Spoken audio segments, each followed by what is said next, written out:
let me go back on the record. This is on the top of my page 3, State versus Vermont. It's 191872 CF 10A. I've got Ms. Collins, Mr. Griffiths present for the state. I've got Ms. Liberty, Mr. Adelstein, Mr. Aronson, Mr. Benjamin. Present for Mr. Devlin, who likewise is present. So today was on all pending motions based on our last discussion the last time we were all here. I had asked that each side just do a notice of hearing as to what motions you want to read here.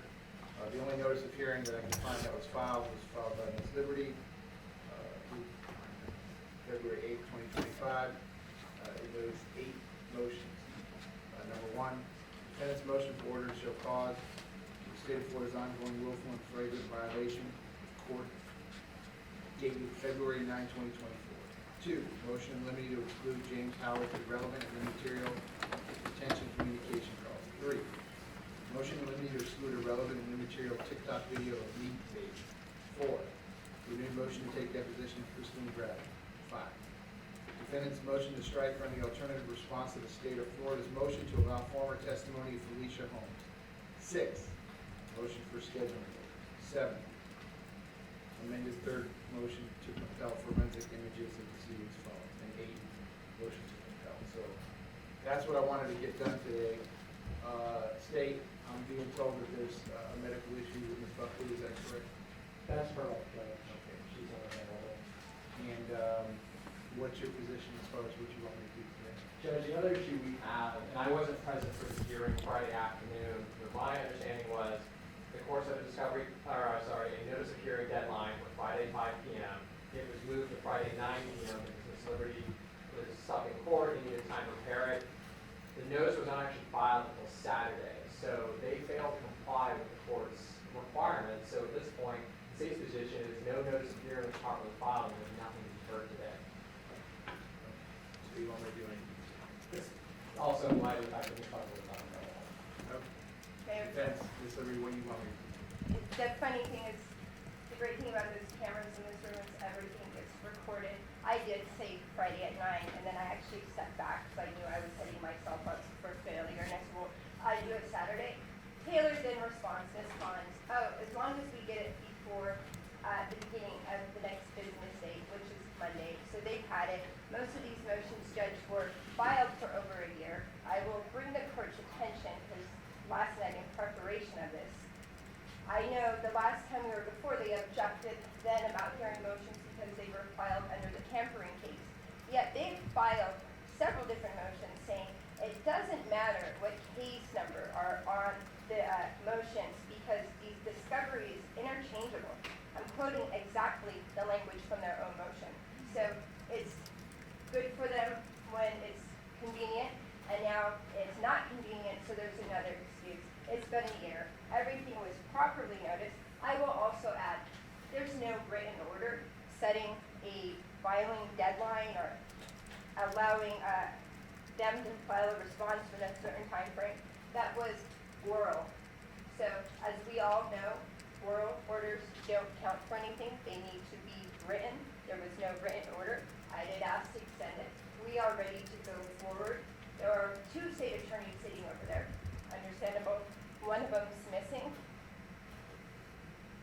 Mr. Griffiths, is there something funny? The lead attorney is missing. Ms. Liberty, you can direct your comments. Okay. All right. Y'all So have we're 5 ready. years to talk to each other about this. We're So ready you to just go talk. for it, Judge. Okay. Listen, State, I get what's going on. I'm not going to put anyone else gun here, but I read all this and I went through the entire court file in preparation for the hearing today. Most of these are fairly straightforward. Over your objection, I'm going to hear them, but if we get to some specific factual issue that you say only Ms. Buckley has the particular knowledge to address, you can certainly tell me that. But again, I find most of these to be very straightforward, and I think you probably would get the end of them. So that's over the state's objection.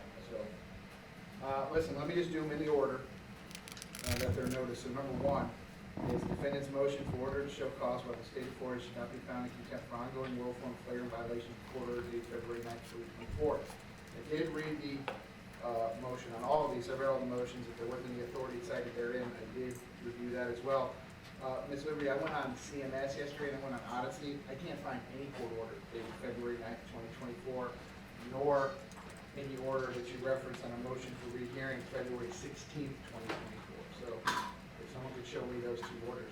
The problem is, Judge, and I think I may have put it in that motion, that you see an order from the homicide. They take the appeal, and I believe it was late December. So then you see orders coming from the tampering case, so that might be where the confusion lies. Is there was two motions for rehearing. I filed the motions to compel. We came into court. The court had ordered that they comply with it. They filed a motion for rehearing. If you want, I can pull it up on the tampering case, because more than likely where it came from. Is that where it is? I mean, I can pull it up. Are you telling me it's not in 19.172 CFN? Yeah, and that's kind of why initially I had this filed under 2023, because it would be easier for the court to file. The state objected, wanted everything filed under 2019.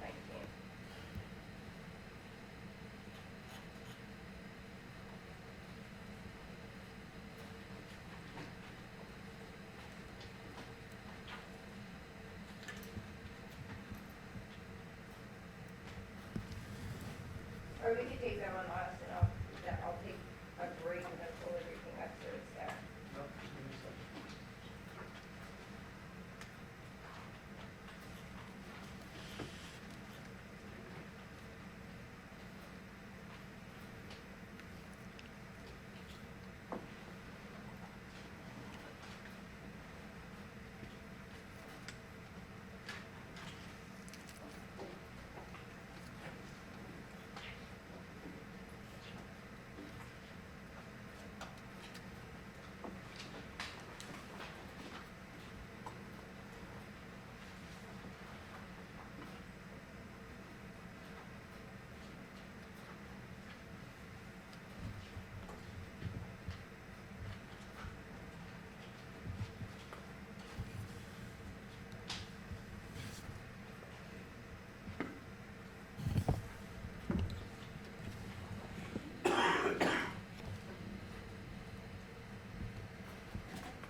So I found the order. This is in case number 23-1059-46 NA. Judge Murphy entered an order on February 9th, 2024.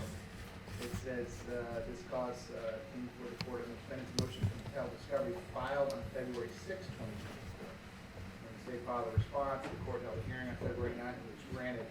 Judge Murphy subsequently entered an order denying the state's motion for rehearing. That's on February 16, 2024. There's only one motion to compel from the defense filed on February 6, 2024. And I'm looking at it right now, I just read it. And I don't see any reference to the 4 items that you put in the present motion. Would you look and see if there was not another motion to compel possibly a day before? Well, I'm just looking at Judge Murphy's order. He said this order is related to the motion to compel discovery filed on February 6, 2024. So there's actually, That's the only motion to compel filed on February 6, 2024. so there should be 2 motions for rehearing, filed by the state, going to 2 separate orders, and then the judge denied both of those 2 separate orders. So there was 2 motions to compel, and I believe in the one motion to compel, it was going directly to the information regarding, certain emails. Well, did Judge Murphy enter an order on that? Yes, so if you want to pass, I'll pull it all up so we can read it and make it a little bit more easy. I'll pull it up on break, so you can just go along it quickly. But there were 2 motions to compel, and there were 2 motions for rehearing. Was there 2 original orders? There should be 2 orders. Okay, so we'll pass on that. So the next one would be James Howard's phone calls. Yeah, number 2 is defendant Jamel Demon's motion in limine to exclude James Howard's irrelevant and immaterial detention communications. So you're talking about, this is a motion limited for trial. And I read the motion. Anything else you want to tell me in support of your motion? This judge, it was close to, I want to say 84 hours worth of phone calls that were given to us that December. We were set for trial. I was always of the position it was given to us that late in the game in order to make it continue it.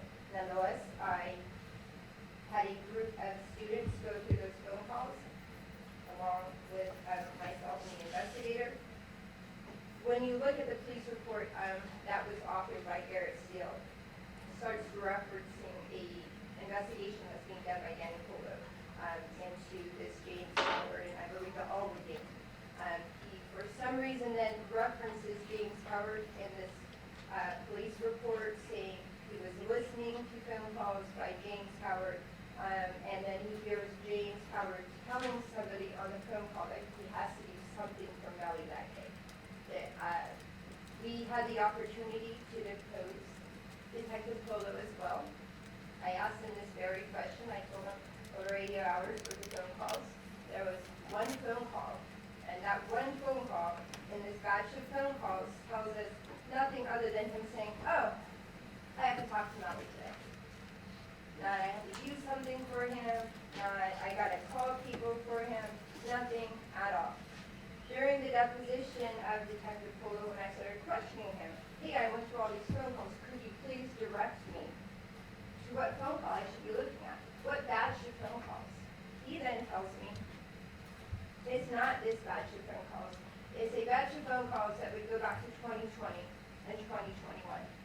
We are dealing with the tampering, I believe we're spanning from April of 2023 until August of 2023, somewhere in that time frame. Detective Polo, in his own words, was the only time that he had heard James Howard talking about Melly, would have predated the incident, i.e. 2020, 2021. Nonetheless, those phone calls are not in this 84 hours of phone calls. Dave, can you respond? Judge, before we proceed on that, there is still the outstanding issue of whether Mr. Demon still wants this liberty representing him. The state has raised the issue of the conflict of interest. The court has pointed that out. That was going to be one of the first things we were going to address today, and we still need to address that, because obviously if he does not want this liberty representing him, then there's an issue to executive with the argument. I mean, that's his call. I already had that discussion, so I'm sure if there's something that you want to let me know, you're going to let me know. Any response to the motion?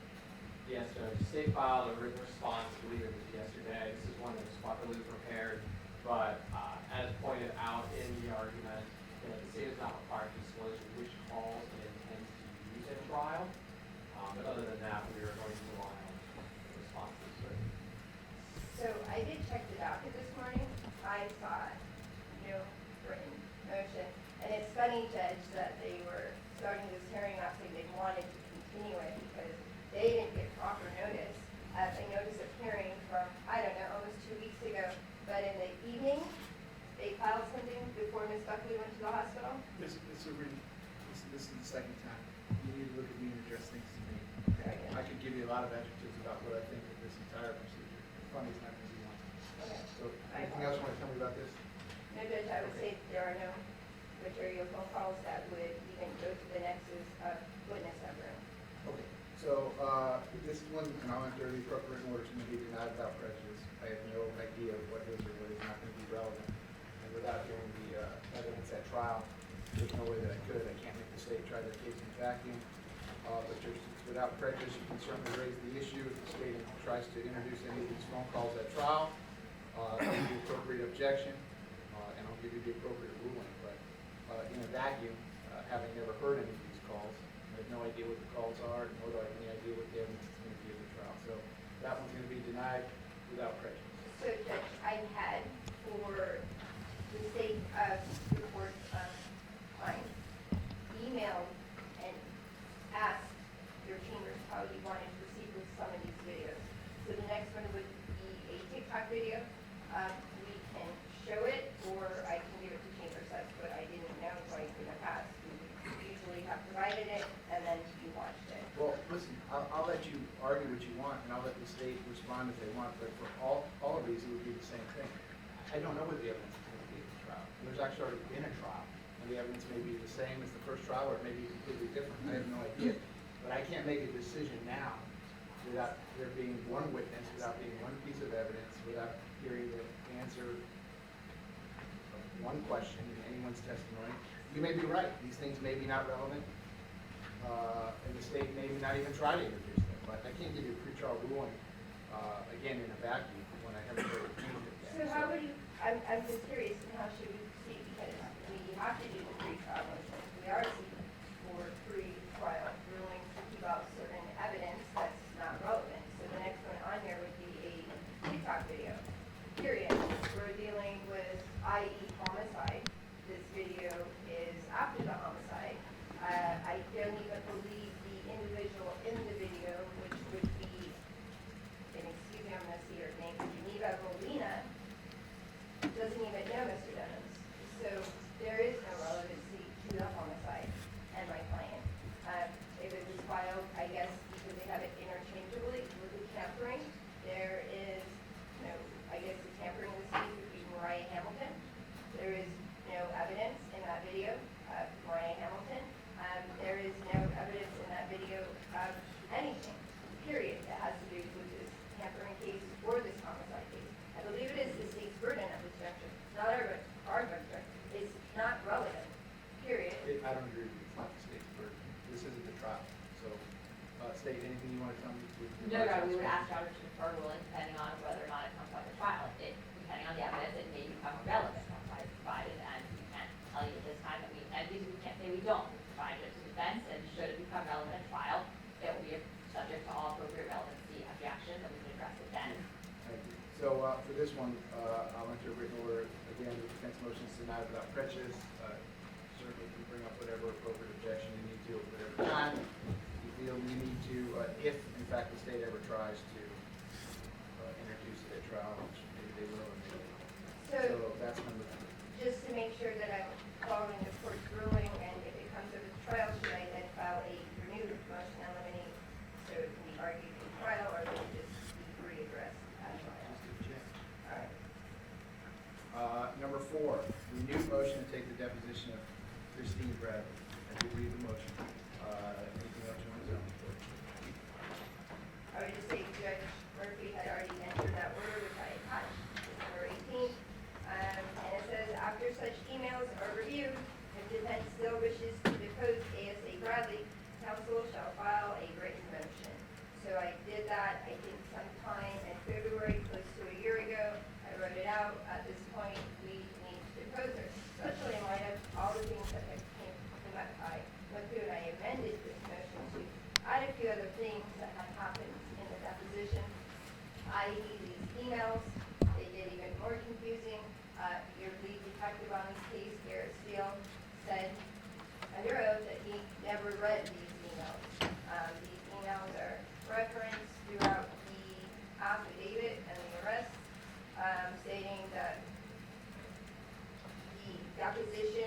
email proof there was an official proceeding that Mariah Hamilton did not go to. Again, Garrett Steele said he never read the emails. Danny Polo then says it's not his case and he can't comment on the emails. It's really unclear from reading them what's happening. And again, there were certain emails that were not even provided by the city, that we later were given from other sources. State your response.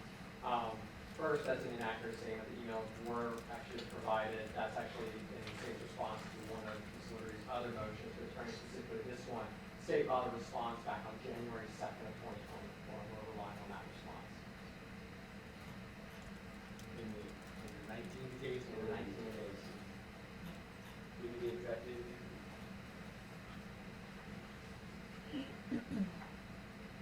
Copies furnished January 2nd, 2024.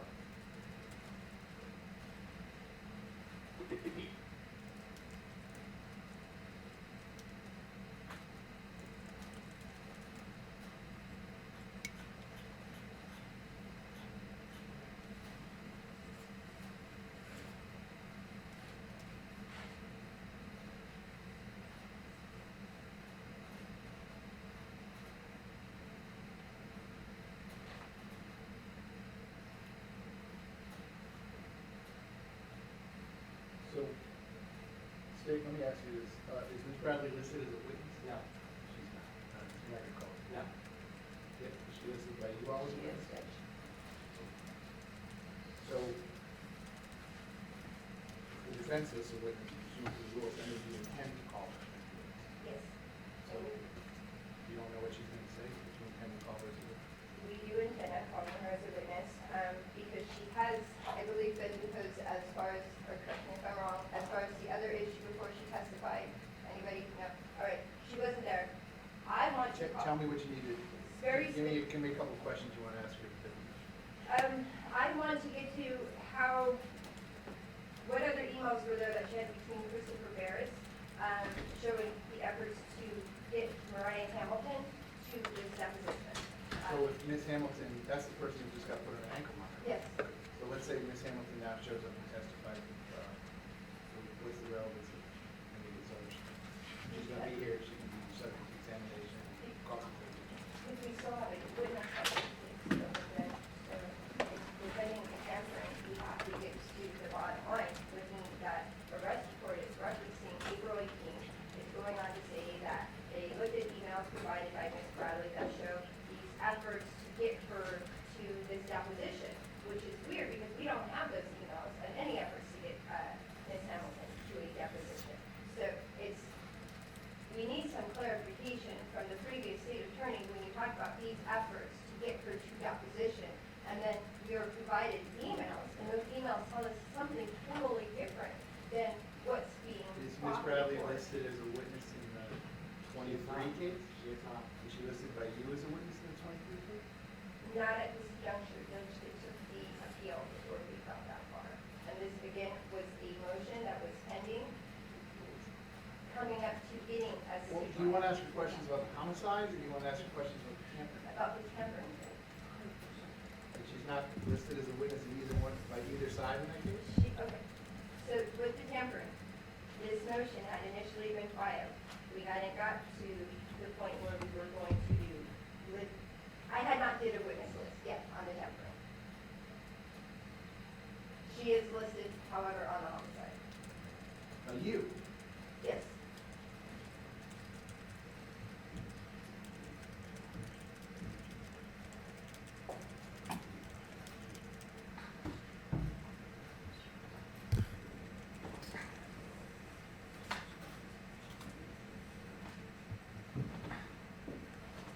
So Judge, the rules provide, I can take depositions of anybody with relevant information, which Ms. Bradley is, whether she's yeah, listed. I agree. So Or not what do you listed. need?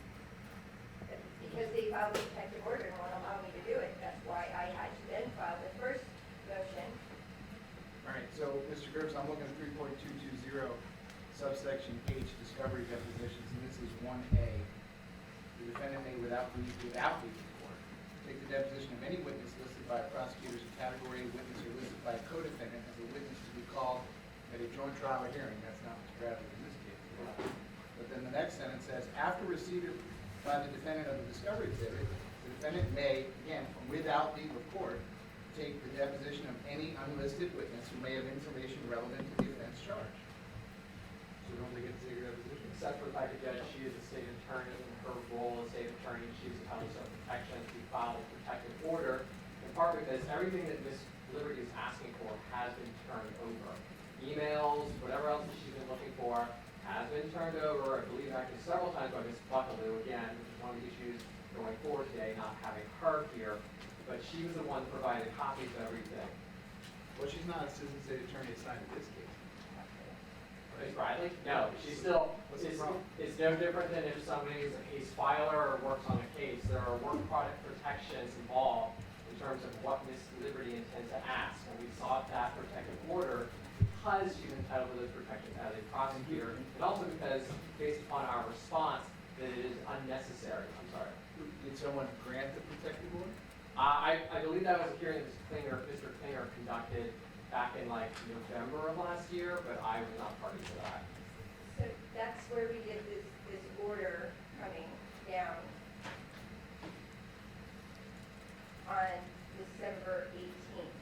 And then Ms. Buckley was ordered to provide emails, and if I was not satisfied, as our order clearly states, write the motion so I could depose her. So I've written the motion. I am looking at what she provided. I guess last word, Ms. Liberty, I'm still not following what the relevance is. Tell me what, let's say she wrote 1,000 emails back and forth between witnesses. What is the relevance? Because if you go to the arrest affidavit, under the witness tampering, these emails that Ms. Bradley authored are specifically referenced in Garrett Steele's police report, right? He says that he reviewed emails between Christine Bradley and defense counsel coordinating the deposition of Mariah Hamilton, that she showed her numerous attempts to get Mariah Hamilton to this deposition. That is Garrett Steele's words. We deposed him. I put it in the motion. Garrett Steele then says, I never read a single email. I'm depending on him. His report's not going to be in front of the jury. None of that's going to be in front of the jury. I know, Judge, but when I'm moving to set up every element of this witness tampering case, it seems more and more that it was filed out of being vindictive, more so than anything else. It is relevant to these emails because it is part and parcel of everything of the basis of arresting Mr. Devins. They weren't saying Mariah Hamilton didn't show up to trial. They said Mariah Hamilton didn't show up to a deposition. The other reason I need to depose Christine Bradley, because it's really important how that May 5th date was given, all right? So when we're trying to go with the premise that my client tampered with Mariah Hamilton because she didn't go up to this deposition, we need to hear from Christine Bradley and find out what efforts she made to coordinate this deposition with Christopher Barris. That is why she was also supposed to turn over these emails. And guess what? When you read these emails that get turned over, Stuart Adelstein's emailing with Ms. Bradley, trying to ask for dates for the deposition. There was not one single email that was provided to us in Ms. Buckley's response from the time that Christine Bradley gives us dates to the time that Stuart picks them. She was not contacting Mr. Barris. That is, we can't see that at all from her emails. We finally get an email from her, April 18th, that's copying an email from April 17th. That appears to be the first email that she sent to Christopher Barris about this deposition. So for the state to not coordinate a deposition with a witness and then to cover up their negligence, turn around and file a criminal charge against the defendant, when in reality, if we got her up there, we would hear from Ms. Bradley that she never properly coordinated this deposition, that she never told Christopher Barris, and all the months leading up to us trying to schedule this, Mr. Barris, from these emails, was never contacted. And that's what we need to depose her about, the efforts that were made from her. There is an email in here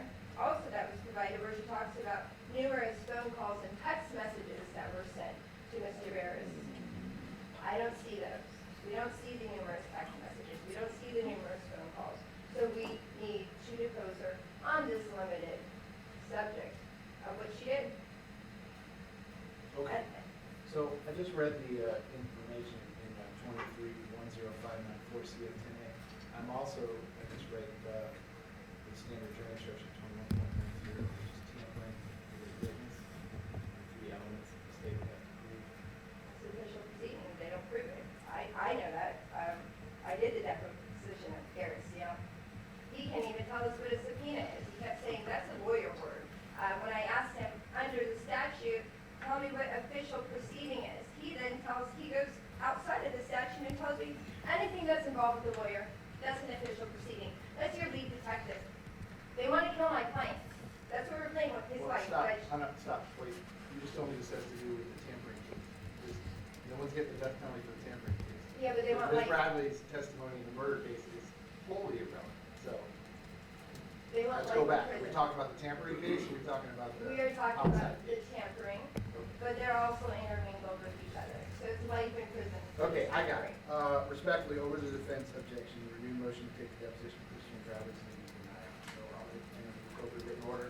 I don't find that her testimony would be relevant in any way, shape, or form. It's not relevant in a homicide case, nor do I find that it's necessary under what's been followed in the tampering case, information or what's required for improvement pursuant to the jury instructions. But you're telling me you listed her as a witness, that means you have a good faith belief that you're gonna call her as a witness, so you can call her as a witness. Ask whatever questions you want from the jury under oath, but that one's gonna be denied. Next, number 5 is defendant's motion to strike. Judge, can I just ask for a finding of fact when you write that over, please? Everything that's stated on the record. All right. Defendant's motion to strike and/or in the alternative response to the state of Florida's motion to allow former testimony of Felicia Holmes. So this kind of mirrors the same as 2 or 3. I mean, I have no idea if Felicia Holmes is going to, she testified at the first She trial, testified right? in the previous trial, Judge. We actually started to address this motion at the previous hearing by Judge Murphy. Ms. Adelstein actually put a stop to it because he brought up the issue that the court has brought up, which is until she actually takes the stand, we're not, outside the presence of the jury, we're not actually going to know what she's going to do. She has filed through her attorney a notice of her right to invoke her Fifth Amendment privilege.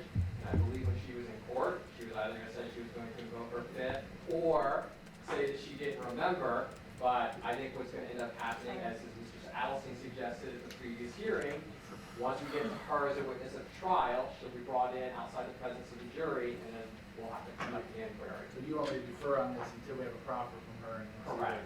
Okay. Is there anything else you want to tell me about your motion to strike, or in the alternative, you want me to consider it as a response? I wouldn't If the consider, state does at some point ask to allow her former testimony, which I guess you're not asking at this point. We can obviously anticipate her invoking or saying she has no memory, but until it actually happens, I mean, she might not show up, which is another issue, which we might then sought to see. she's on a bracelet, but she'll show up or they'll have her arrested. Okay. Right, but until we reach that point. Anything else you want Yeah, to tell me Judge, about? they filed this motion as I put forth in my motion to strike. Actually, Ms. Bradley filed it, they incorporated it, they have not withdrawn it, so it's their intentions to move forward. Mr. Griffiths is correct, she does have to show up here and testify. That's why I put that email there that Ms. Bradley sent. And if you actually look at the response when Ms. Buckley was supposed to turn over all these emails, she never included that email conveniently. But that email is sent the day before this motion is filed, saying what? I've done all the research, and from my research, it shows that Ms. Holmes would have to show up to court and plead the Fifth. I'll file the motion if she shows up to court and pleads the Fifth, and then she doesn't have to come back here anymore. I find it disingenuous and unethical for the state attorney to be advising a witness to plead the Fifth on the stand, much less advising them how to testify whatsoever. Didn't she have her own lawyer? She has her own lawyer, Mr. Barris. You're not going to. I'm certainly not giving her any advice. Go ahead. But that is Ms. Bradley. Ms. Bradley is no longer Ms. the Barris, attorney. but you are moving forward on her motion. So that is Ms. Bradley telling Mr. Barris that your client needs to show up and plead the Fifth. So now Mr. Griffiths is saying, oh, we are going to move forward, but she needs to show up and she needs to plead the Fifth. If it's his intention and he knows that she's going to plead the Fifth, it's not proper to bring that up in trial or in front of the jury. Well, I agree. I mean, that won't happen in front of the jury. If I don't remember it on my own accord, I'm sure you all will remind me, and I'll say bring her in outside the presence of the jury, put her under oath and see what she can do. So what it sounds like is he's actually agreeing, judges, they're not going to be moving forward their motion to have her deemed unavailable if they have plan on having her I don't come to know. court. So I move this right to motion Okay. because it So- seems that's what they're saying themselves. I'll defer on your motion at this point. It's not granted or denied. It was remain pending.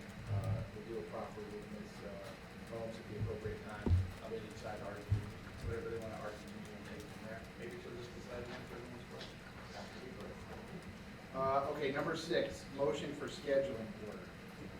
So I read this, and I also did review again 3.220 subsection H, the discovery deposition.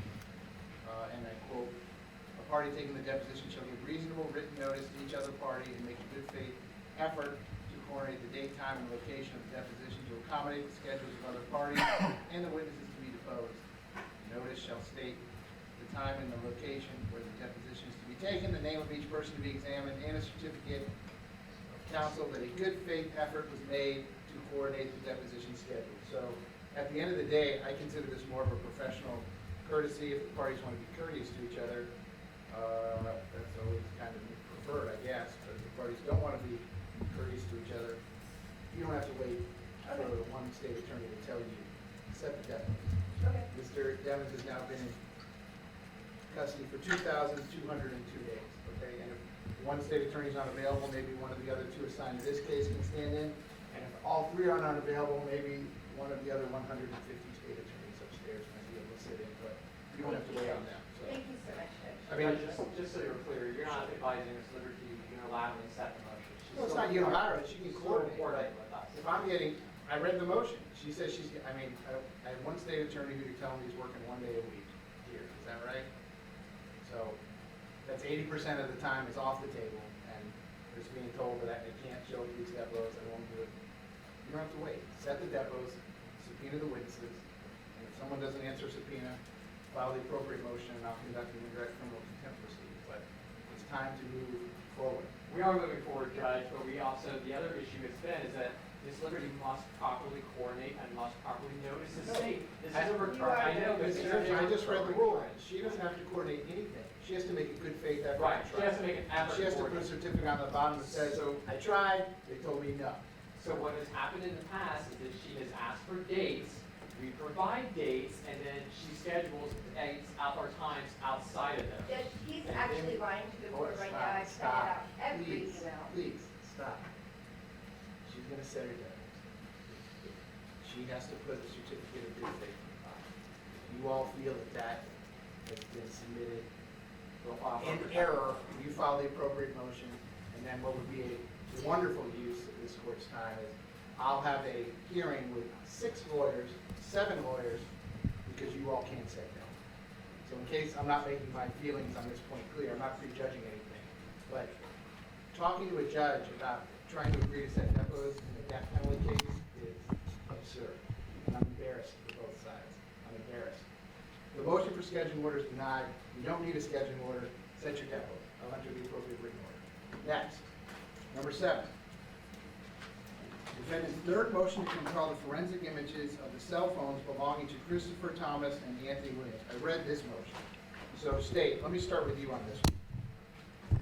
Do you have anything from the cell phone downloads of Christopher Thomas and Anthony Williams that has not been turned over to the defense at this point? Judge, again, this one is Ms. Buckaloo's purview, so she filed a written response back on, sorry, I heard Ms. Taylor really didn't get that date. It was May 20th. May 20th, 2024.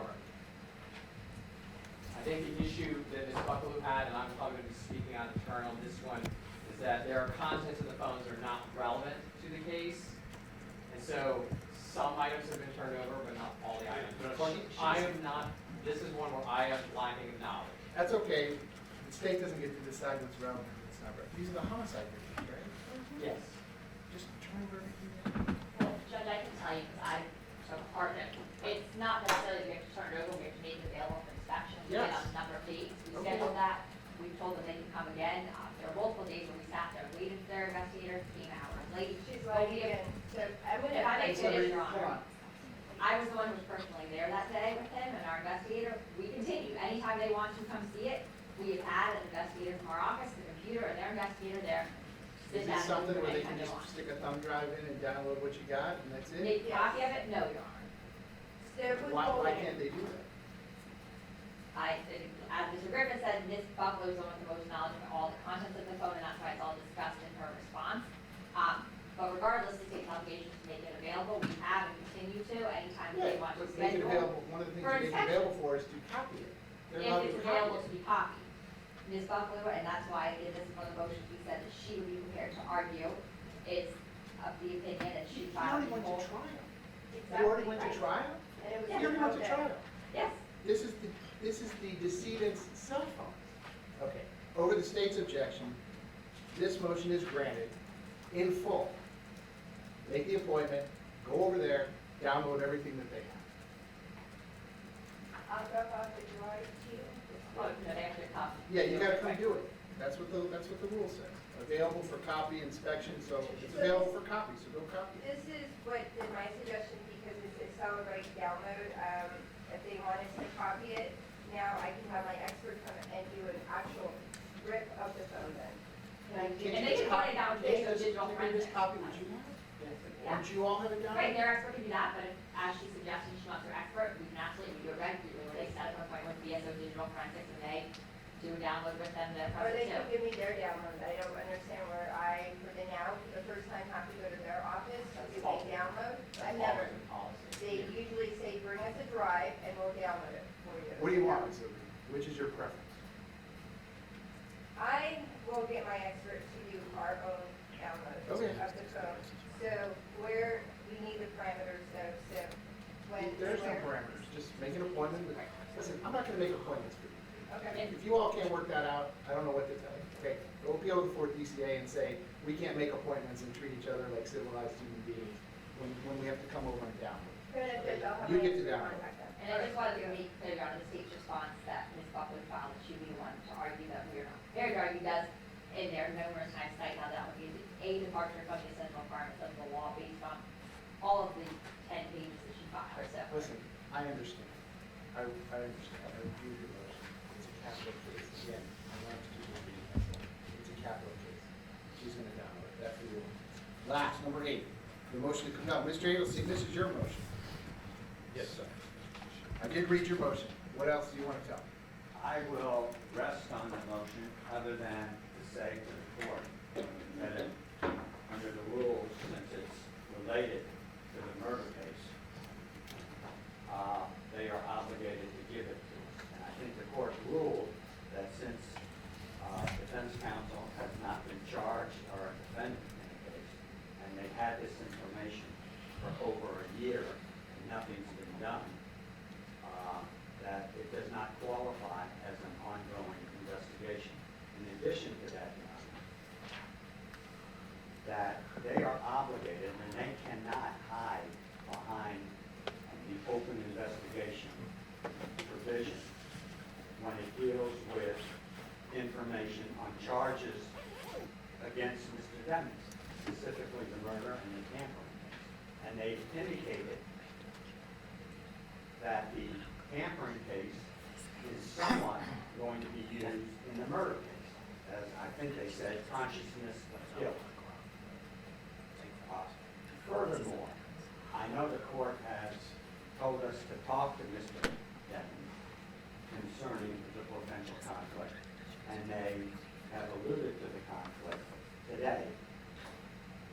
He doesn't know how to make that decision because he doesn't have sufficient information to determine whether or not he wants to keep Ms. Liberty or any of us on the case because of this pending, so-called pending investigation.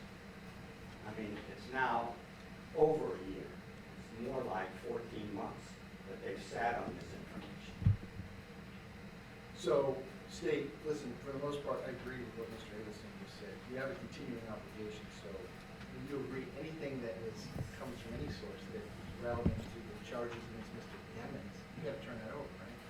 Before we do, yes, Judge, there is an ongoing obligation for things relevant to his homicide or to his open tampering charge that would be turned over. Having said that, Judge, we weren't noticed for this particular motion today, and we would rather have a full response. The notice says motion to compel. We didn't actually receive this with Miss Liberty's pleadings. This one actually came separately, and we only received it, I think it was 2 days ago. 2/14 it was filed. And Well, And honestly, it says motion to compel. Ms. Liberty's filed so many that we were unaware that this was going to be argued okay, today. let me, hold on that. Here's the last paragraph, here's what Ms. Davis said. Affidavits, search warrants, police reports, the name of any witnesses, and all witness statements related to the Apple iCloud account belonging to Raven. Before I ask you anything, all this stuff belongs to Ms. Liberty. Has she asked Apple to just give her a copy? I believe her lawyer did write a letter asking for the return of all, and they said they're giving nothing. They're not gonna give her her own thing? Nothing.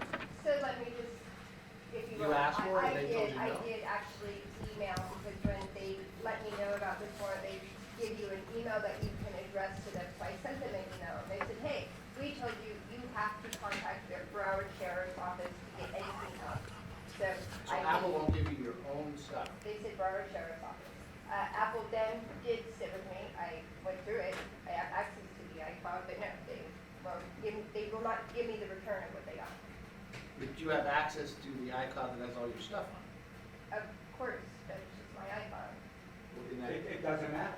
They have it in No, their no, possession. listen, I don't disagree with you, but there's, you all are a little more adroit in these technical matters than I am.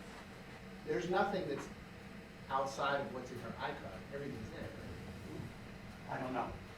I don't know what they seized, because I believe there are additional search warrants based upon the original search warrant. Well, I don't know anything about that, but as I far as the understand. search warrant, I already ordered you to get that, you got it. As far as police reports, there isn't any police reports, right? It's still an open, it's still an open investigation, Judge. Judge, That's I'm all gonna- I'm- I disagree with that pursuant to Florida statute, but there are no police reports. There are no police. Because nothing's happened. No. Okay, so there's no police report. The names of any witnesses and all witness statements related to the Apple iCloud, that would be like a custodian of records, right? That would There's be- no other witnesses to iCloud except Correct. a custodian of records. It would be Apple or the records custodian certification. Have you listed a custodian of records? There's nobody to know, Your Honor. We have not You have listed not. either the homicide or the tampering case. So you would have an ongoing obligation to do that if We you have wanted to use any of this. We have an ongoing obligation to turn over anything that's relevant or may be relevant to either of those two cases. We are complying with our discovery obligations at this time. All right, so affidavit, that would be, a defendant would be entitled to the affidavit, for example, if they wanted to file a Frank's motion, if they wanted to say that this was incorrect and the judge should have signed it. But Mr. Demons doesn't have standing to raise any of that, that would belong to Ms. Liberty, it's her stuff. There's no case involved, so I don't think at this point you're telling the affidavits, but listen, this is what I'm gonna do. Go ahead, sir, I'll give you the last I one. find it hard to believe that there are no investigative police reports saying they've contacted witness A, witness B to verify or to corroborate whatever is on, whatever they seized pursuant to their original search warrant. I find that hard to believe that in a year, they come in here and file a motion indicating that Miss Liberty must get off the case because of the conflict. I find that very hard to believe. And I find it hard to believe that they, in their investigation, did not take statements of potential witnesses. And they say it's interrelated to the murder and tampering case. So Well, I mean, listen, they're under continuing obligation, okay? If we get somewhere down the line and something is put before me that they had material that is required to be disclosed pursuant to 3.220 on February the 18th, and sometime long before February the 18th, and Mr. Griffiths is standing here and telling me otherwise, he's gonna have a very large problem, right? A very large problem. So I'm not playing with him. And I appreciate it. So at this point, I have to take everything at face value. Then But we- that being said, I'm gonna grant your motion in part as follows. State, I'm gonna give you 20 days to turn over anything that you have received regarding the Apple iCloud of Braven Liberty that you intend to use at either trial, okay?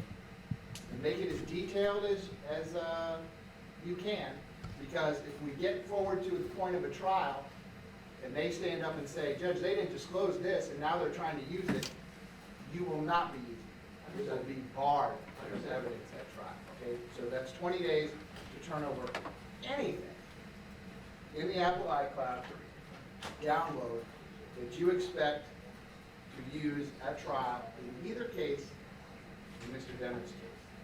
All right, and I'm basically ordering you to comply with the rules, which you already should be complying with, so. With that, It's otherwise, the defendant's motion otherwise respectfully is denied for the reasons that I stated on the record. At this point, there being no arrest and no charges and no case, I don't believe that there are any police reports. I don't believe she's entitled to the affidavit, and outside of records custodian, I don't believe that there's any witnesses or witness statements. But again, if that turns out to be something different somewhere down the line, I'll address that as what about the affidavits? I don't think you're entitled to. If it's not a pending open investigation, and they're alleging certain things that supposedly deal with the tampering and/or the murder case, then we're entitled to that. Well, he has to turn that over, Okay? whether it's in the affidavit or not, whatever it is. He has to, as it relates to Mr. Demons, he has to turn it over. As if it only solely relates, if Miss Liberty, if they're, I have no idea. If they say Miss Liberty went and did X, Y, Z with witness A, I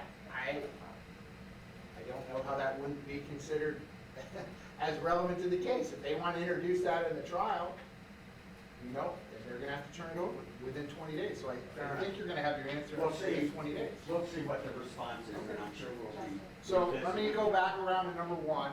Miss Liberty, take your time. I needed the motion to compel that was related to the order that you're now seeking to enforce.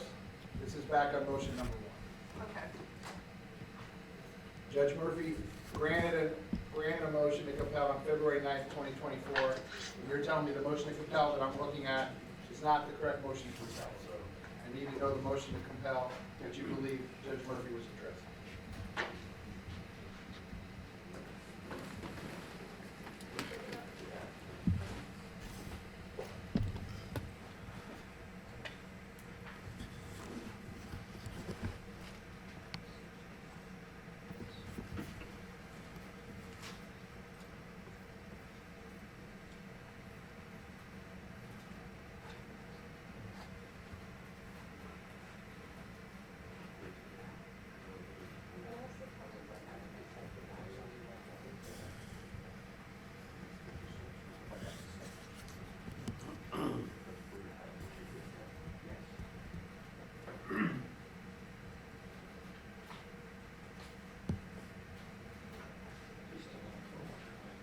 She's still looking.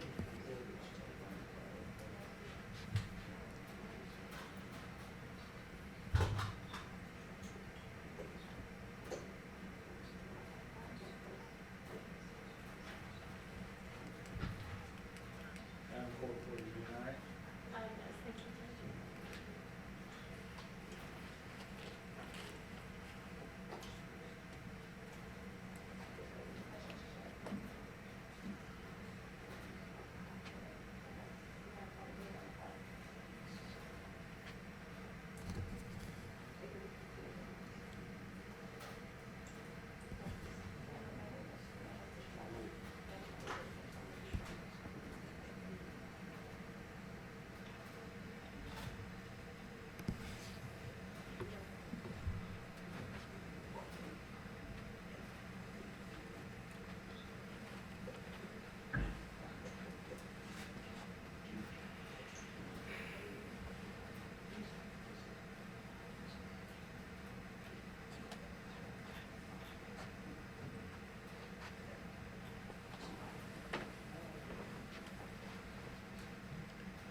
So docket entry 71 and 70, Judge. Let me pull that down.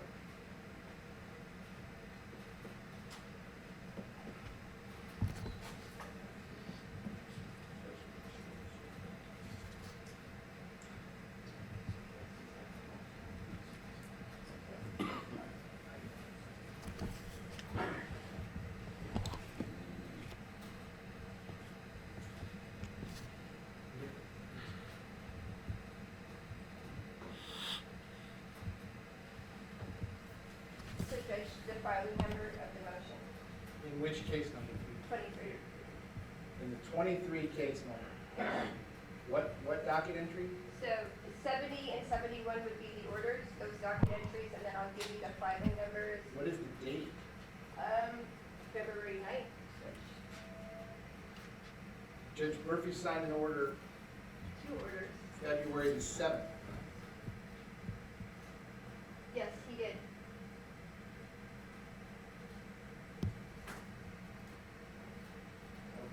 Excuse me, no, Judge, I filed the motions the 7th, right? He filed orders on the 9th, the docket entry 70, 71. They then, I believe, filed motions for rehearing, and then he filed additional orders saying, Wait, what date did you, the motion to compel the that motion, he's ruling on, what day did you file that? February 7th, 2 of them.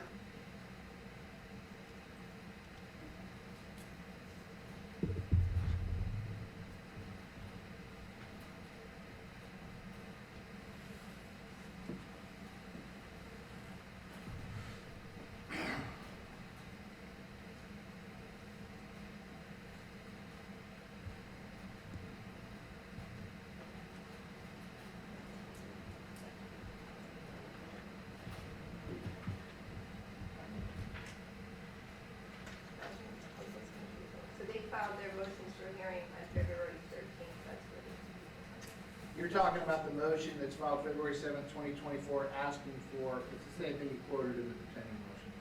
Proof of all efforts made by law enforcement to serve Mariah Hamilton. And then number 2, email dated April 18, 2023. And then number 3, any and all emails between the state attorney's office and Christopher Barris to arrange Mariah Hamilton's appearance at deposition, correct? Yes, Judge. Okay.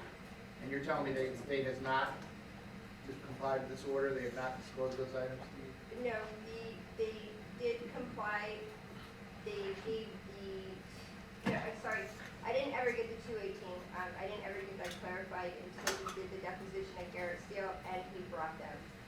The subpoenas, I had got an outdated subpoena, which looked to me to be an out-of-country warrant that was good for 90 days, that was issued sometime in 2020. I was looking for something that would have put her on notice of Mr. Demon's trial date that we had already conducted and/or any depositions. I had asked for any attempts to locate her. I had reason to believe Miss Hamilton had actually graduated from college and walked across the stage, yet they can't find her. So I was just asking for whatever efforts were put there. They moved for a rehearing, that was also denied almost a year later. If they don't have the items, as I put in my motion, file a response that we don't have these items in our possession or they don't exist. I am literally trying to box them into a statute that I, again, don't think they've met. It's vindictive, but I will take the steps to prove that if I have to. So, you're talking about you need paragraph 1, proof of all efforts by law enforcement agencies to serve Mariah Hamilton with writ to appear at trial, including but not limited to skip traces, searches for employers, searches for enrollment in college, trade schools, or other education. All efforts made between the state attorney's office and Christopher Barris. Who is Christopher Barris? He represents Miss Holmes as well as Miss Hamilton. He's a lawyer. He's a lawyer.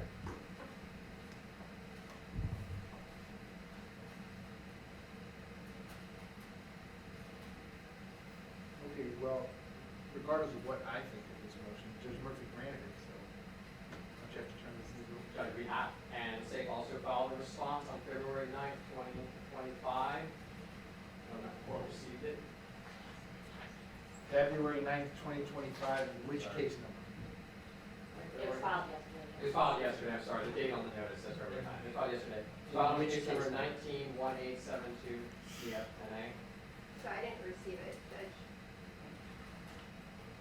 It's a matter, I was up Yeah, this I haven't morning seen it either. checking my emails. So you want me to pause on this one, since all these filings are just coming in, and in the interim, maybe you all can kind of resolve this between yourselves, this doesn't seem very complicated.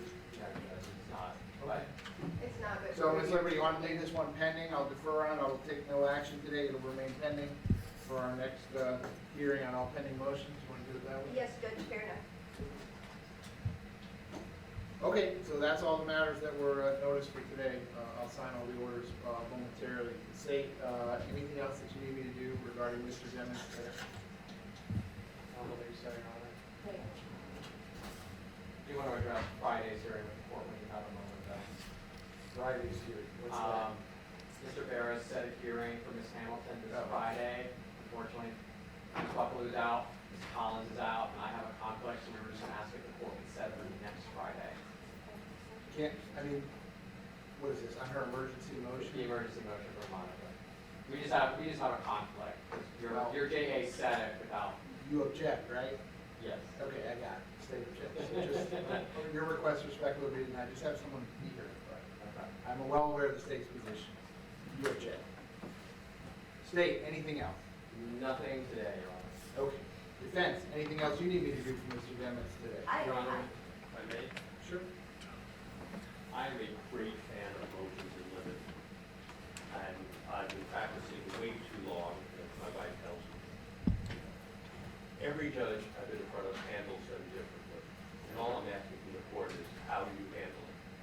I file motions in limine before the trial, not only because, I should say that, always knowing that whenever the ruling is on a motion in limine, it can change because of what happens during the trial. And it may open the door to something that had been in motion in limine, had been told that it can't come in. So I understand that. But one of the purposes of the motion in limine is also so that nothing is said in opening statement to the jurors, so that in case this evidence does not come in, they have not been prejudiced, because they've now heard an opening statement, you're going to hear A, B, and C, and then when the time of trial comes up, and the testimony is objected to, and it doesn't come in, and therefore we have a mistrial, we have comments supporting the evidence. So all I'm asking the court is, do you not want to hear any of the motions in limine until the time of trial when the evidence is coming in, or can we do it pre-jury selection and get a preliminary ruling from the court where your rulings would be, it's not coming in, or it is coming in, always subject to what the testimony may be? I don't have any policy, okay, on these specific things. File whatever you want. I'm happy to give you a hearing on whatever you want, but, you know, my experience is that most of these motion limines are based on here's what the lawyers think the witnesses are gonna say when they come to court. And the only thing that is consistent in every trial is whatever the lawyers think the witnesses are gonna say when they come in here in court, it's not what they say. No, So, I don't know what the evidence is. I'm talking more of a situation where the state wants to bring in evidence of what happened during the Civil War. I'm being absurd right now. I'm just saying that it has no bearing on the trial whatsoever. But they, for some reason, want to bring in what happened at the Battle of Antietam. That would be Well, I would something, find that to be not relevant. and that would be something that would be subject to a motion in limine. We wouldn't have to wait into the middle of trial, because that would be something that the court on its own prior to trial could make that ruling. So that's what I'm saying. I'm asking on things like that where we're not waiting to see whether the door is open. Can we file those motions? Sure. File whatever you want. Again, the best practice would probably be for you all to talk to each other about it. We Because do a that's lot not of how talking, we don't come to a lot of I resolutions. guess that's not how things are gonna go. So, yeah, file whatever you need and I'll set it for you. And I'll give you hearings on it. Defense, anything else I can do for you? I have an odd request, Judge, Yes, ma'am. if you would entertain me, Yes, because ma'am. it's out of the box, but in light of these allegations that I'm, I guess, trying to murder or take a hit out on Danny Polo, it came to my attention that Danny Polo might be suffering from some type of mental illness at this point. We heard in the last trial, he thought somebody had a hit out on him. He lied to the court. We found out he had pictures out there in the public domain. And now, 2 years later, I'm being accused of trying to kill Danny Polo. I don't know exactly, because I don't know the affidavits, but it's a homicide, it's detective, and it's Danny Polo's picture, and I'm directing gang activity. I think at this point, Mr. Polo is in need of an evaluation to determine if he even has the capacity to sit and testify in this case or any other case, because he has some type of paranoia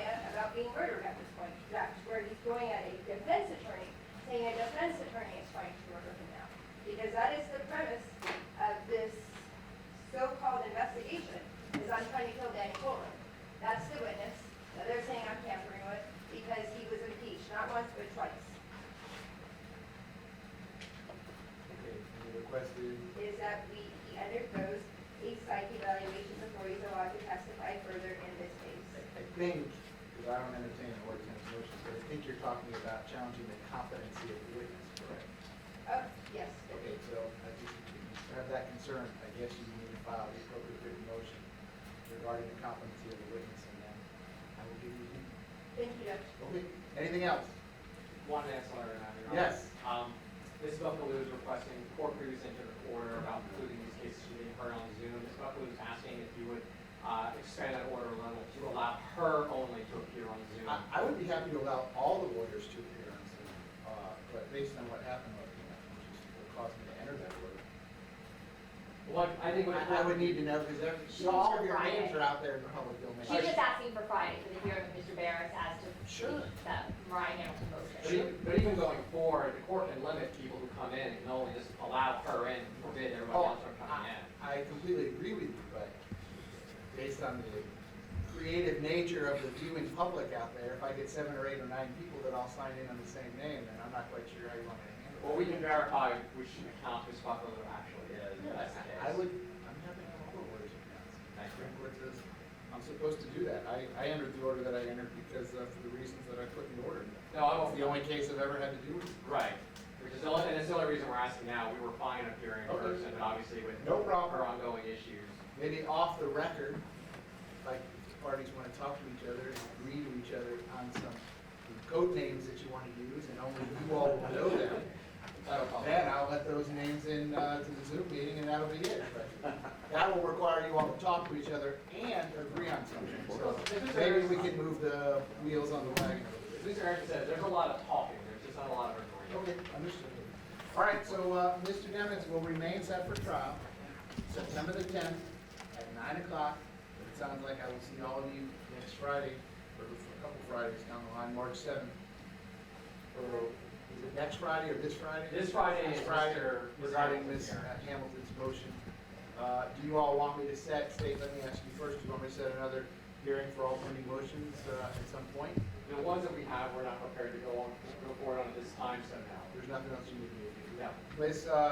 Liberty or anyone else on behalf of the defense, besides the one that I'm holding in abeyance right now that I'll have to set at some point, you want me to give you a date to hear that and any other motions that I can hear at that time? Let's just take a date, and if we need to cancel it, we can cancel it, but I'd rather have a date than not have a date. Everybody's giving me dirty looks. How about Tuesday, April 1st? Tuesday, April 1st.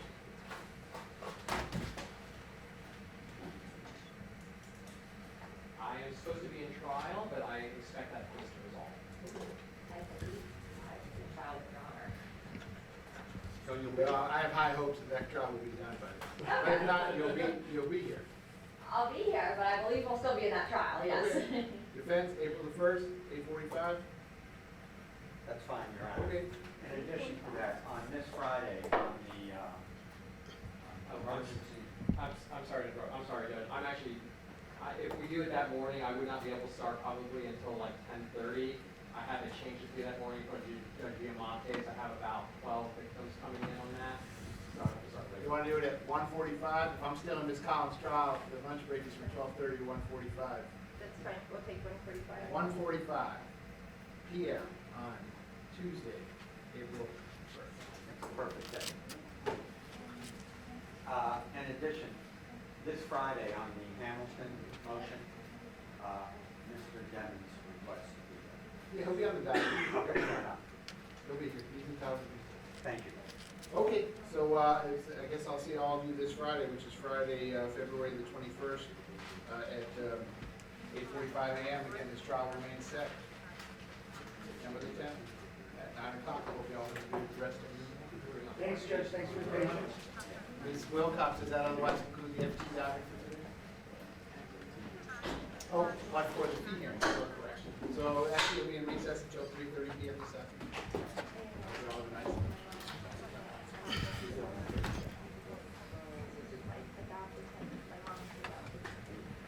Madam Court Reporter, I do not need a court reporter. Jim.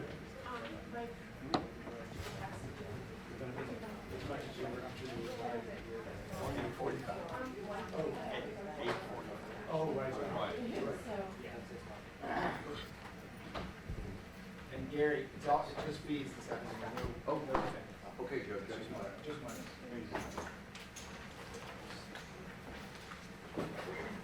I'll be here.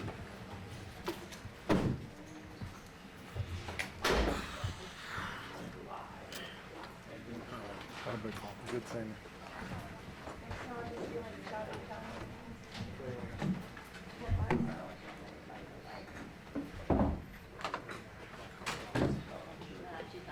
She's not home. Yeah. You guys sure do that. Bad. You're doing a hell of a job.